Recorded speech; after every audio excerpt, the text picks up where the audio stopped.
Don't tell the Beltway press, but the new defense bill that is going to pass on Wednesday is almost secretly going to pave the way to empty out roughly half of the prison at Guantanamo. President Obama's campaign promise and then his order to close Guantanamo have been stymied all these years by Congress. Congress refused to appropriate funds to close the prison.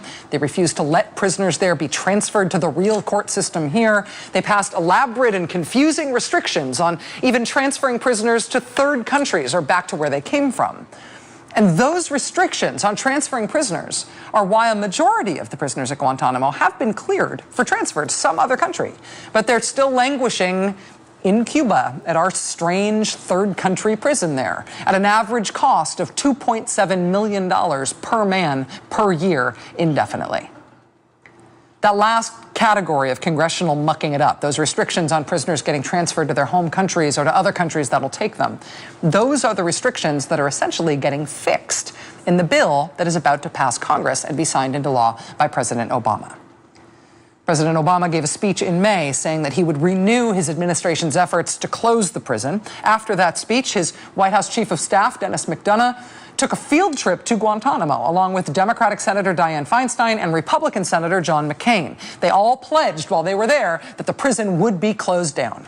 President Obama then appointed a White House senior staffer and an envoy from the State Department and an envoy from the Pentagon, all with the same mission: get this prison closed down. The administration has since started what are essentially parole board hearings to clear more prisoners for release after careful review by all the top-tier intelligence agencies and security agencies in the government, including the military. When Barack Obama ran for president in 2008, it wasn't just him and all the Democratic candidates for the nomination who said they wanted to close that prison. It was also the current president at the time, then, who said it should be closed. It was also the Republican candidate who Mr. Obama was running against in that election. Everybody agreed that it should be shut down. And so if you told anybody back then that 5 years later, in 2013, that place would still be open, nobody would have believed you. But it's still there. And the new defense bill will not shut it down, but it will allow for it to start to shut down. It should clear the way for about half those prisoners to leave. It's finally happening. And the political momentum to do it got a huge shove this week from an unlikely source. When the U.S. government decided to open Guantanamo as a prison in late 2001 and early 2002, they called on a U.S. Marine Corps general who'd had experience at Guantanamo before in the early 90s, running that site as a camp for Haitians and Cubans who'd been intercepted while trying to emigrate to the United States. After 9/11, General Michael Lehnert got the call again. He was given 4 days to set up the first 100 prison cells on the island. Within 7 days of that initial order, the first prisoners were on site. And he was the first commanding officer of America's newest offshore prison at Guantanamo. Now, 12 years later, retired Marine General Michael Lehnert is speaking out. He wrote this op-ed for the Detroit Free Press this week, saying that as the first commander of the U.S. detention facility at Guantanamo, he now believes that not only is it time to close that facility down, he says it never should have been opened in the first place. Joining us now for the interview, for his first television interview since retiring from the Marine Corps after 36 years, is Major General Michael Lehnert. General Lehnert, thank you very much for being with us tonight. It's a real honor to have you here. Thank you, Rachel. It's good to be here. What are your impressions of the steps that may be able to be taken in the next year or so to try to get Guantanamo closed down? Is it your impression that you think the facility could be closed under the legal authorities that exist now? Rachel, I think that right now we're at a moment in history where we have an opportunity to close Guantanamo for good. The National Defense Authorization Act is a great first step. Senator Levin wrote some very practical language into the act that would have allowed us to completely close it. As you've already pointed out, what we'll be able to do is to have simpler rules in order to move those detainees that have been languishing for some cases up to 10 years and get them back to their country of origin. He was joined by Senator McCain, who brought in bipartisan support, As you've already pointed out, we have envoys and representatives at the White House to make this happen. And now is the time in history that we can reverse this blot on our history.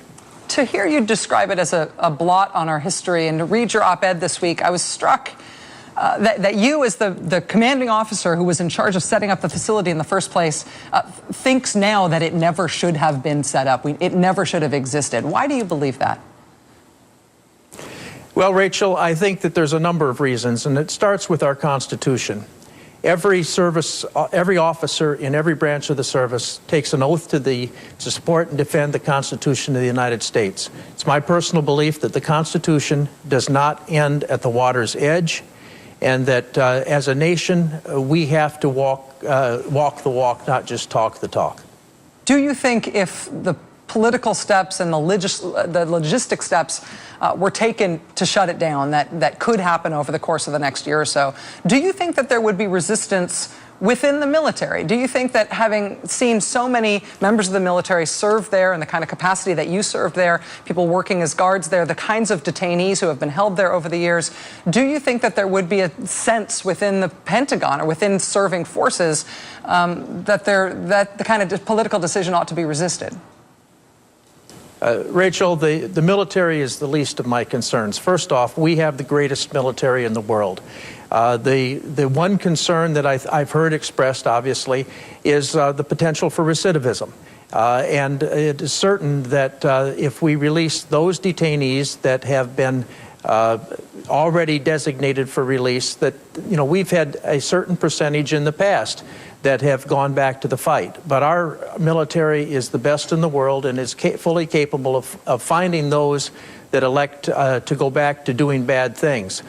Quite candidly, the military was not designed to be jailers. We fight our nation's battles.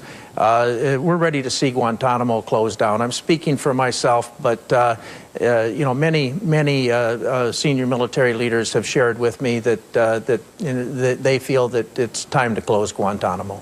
Retired Major General Michael Lehnert of the United States Marine Corps, the first commander of the U.S. facility at Guantanamo Bay. Thank you very much for your time tonight, sir. Your contribution to this debate, I think, is a landmark thing, and I know it took bravery. Thank you for being here, sir. Thank you, Rachel. Thanks. All right, we'll be right back. What's in a can?